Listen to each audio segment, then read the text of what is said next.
From Neural Newscast, this is Prime Cyber Insights, intelligence for defenders, leaders, and decision-makers. I'm Aaron Cole. Today's briefing from March 4th, 2026 covers the escalation of AI-driven offensive operations and a significant data breach in the healthcare sector. I am Lauren Mitchell. Joining us to provide a systems-level perspective on enterprise risk is Chad Thompson, a director-level AI and security leader. Tad, it is great to have you with us. We start with a significant shift in AI-assisted offensive capabilities. Researchers at Team Cymru have identified an open-source platform known as CyberStrikeAI. This tool is currently being leveraged in mass scanning campaigns targeting Fortinet FortiGate appliances. Developed by a Chinese national using the alias Ed10NZ, the platform integrates over 100 security tools for automated vulnerability discovery and attack chain analysis. The sheer scale is notable, Aaron. Amazon Threat Intelligence reports that over 600 appliances across 55 countries have already been compromised. While the scanning itself is automated, the developer appears to have ties to state-aligned contractors like KnownSec 404. Chad, we are seeing these tools scrubbed of obvious state ties on GitHub to maintain their viability.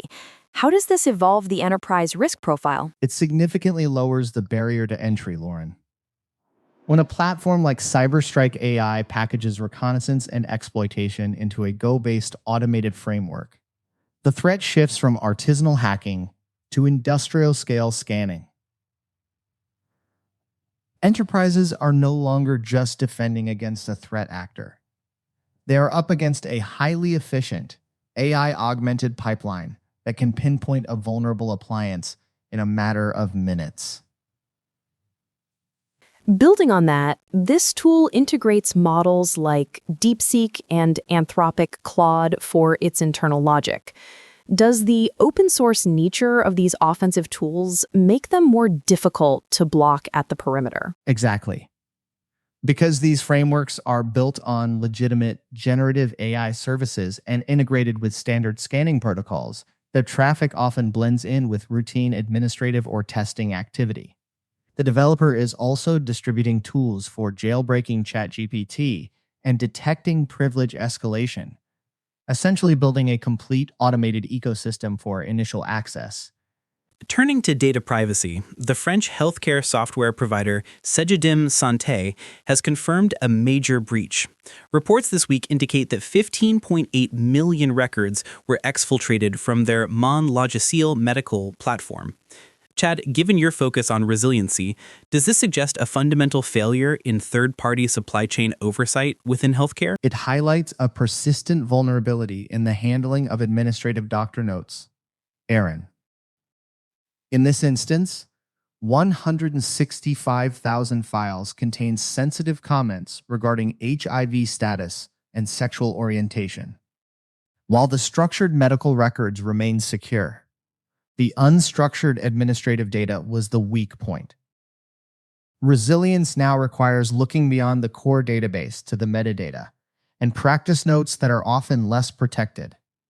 That is a critical distinction. Thank you for that context, Chad.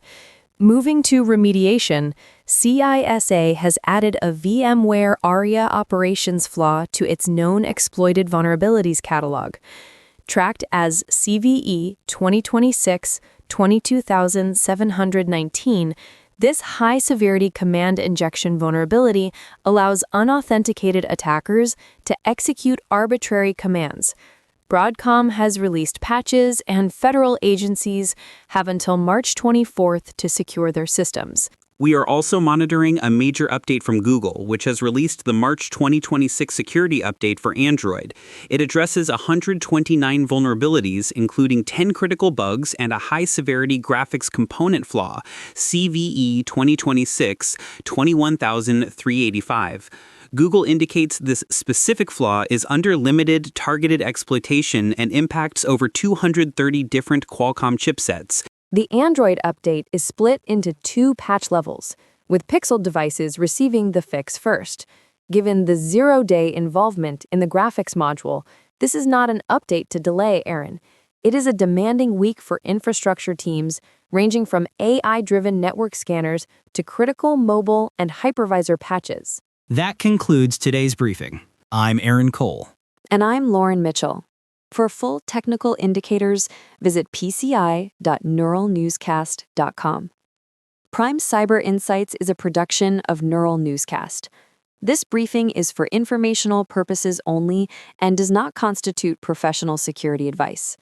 Neural Newscast is AI-assisted, human-reviewed. View our AI transparency policy at neuralnewscast.com. Stay resilient. This has been Prime Cyber Insights on Neural Newscast. Intelligence for defenders, leaders, and decision-makers. Neural Newscast uses artificial intelligence in content creation, with human editorial review prior to publication. While we strive for factual, unbiased reporting, AI-assisted content may occasionally contain errors. Verify critical information with trusted sources. Learn more at neuralnewscast.com.